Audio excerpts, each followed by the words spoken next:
जयश्रीताई शरदकुमार गावित गावाचा चौफेर विकास करण्यासाठी म्हणून जयश्रीताईंचे सातत्याने प्रयत्न असतात. त्या सरपंच आहेत नटावत तालुका नंदुरबारच्या.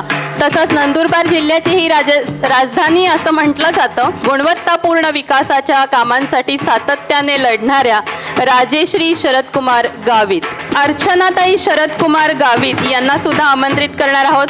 खरं तर या तिघींना एकत्र बोलवायला हवं होतं, कारण या तिघी बहिणी आहेत.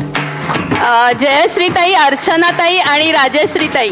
प्रत्येकीचं पद बघितलं तर एक सरपंच आहे, तर दुसरी जिल्हा परिषद सदस्य आहे आणि एक जण नांदरखे गट इथं आहे कार्यरत, तर दुसरी धानोरा गट इथं कार्यरत आहे जिल्हा परिषद सदस्य म्हणून. या तिघींना आपण या ठिकाणी सन्मानित केलं. त्यांना भरघोस शुभेच्छा.